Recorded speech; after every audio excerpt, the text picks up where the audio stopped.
Hey guys, in this video I'm going to show you how to fix Adobe Premiere Pro unsupported video driver error, which looks something like what you can see on the screen here.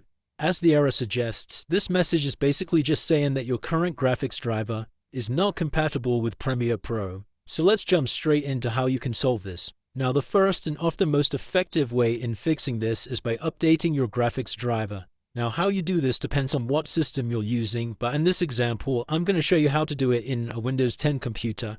But if you're using a Mac or another device, you can still follow along as the steps will be somewhat similar. So what you first want to do is you want to head over to Device Manager, which you can find from the Start menu and then searching for Device Manager. From here, you want to select Display Adapters and select your adapter from the list. Once you've found your driver, if you just right-click the driver and hit Update Driver.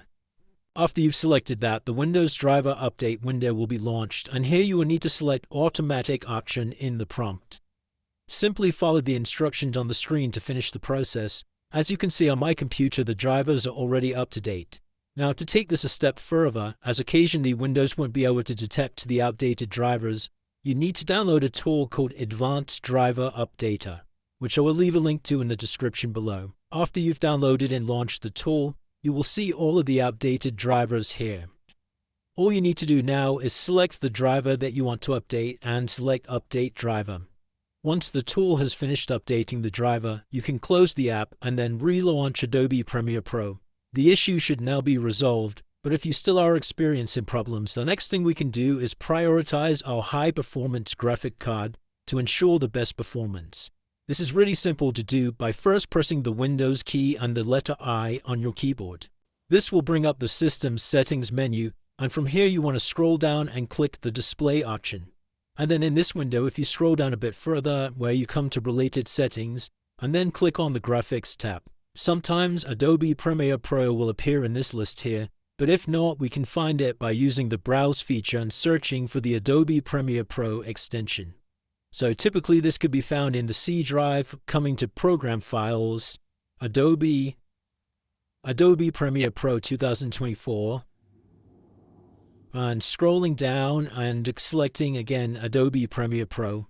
As you can see for mine, I've already added the app down here. Now that we can see Adobe Premiere Pro on the list, we want to select this and hit the options. We want to change the graphics performance on this window from Let Windows Decide to High Performance, and we want to save the settings.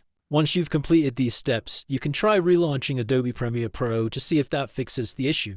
Now, if you're still encountering problems, the last and final thing we can do to completely fix this issue is to turn off the error prompt from appearing altogether. Now, if you've noticed this error message appears but your Adobe Premiere Pro is functioning fine and you aren't experiencing any performance issues, or you just want to get rid of this irritating message altogether, then we can just simply turn it off. To do this, you want to launch Premiere Pro and go to the Edit menu, choose Preferences, and then click on the General section.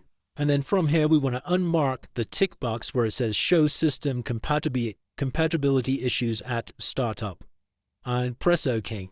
Remember that this will stop the prompt from occurring again. However, this will not mean the issue is resolved. Also, just be aware that this may stop you from being notified of other issues that may arise on the app. Now, if you still are encountering issues, a couple of other things you can try is reinstalling Premiere Pro and making sure that the app is fully up to date. If this video helped you, please drop a like, and if you still are experiencing issues, then comment below and we'll try and help you.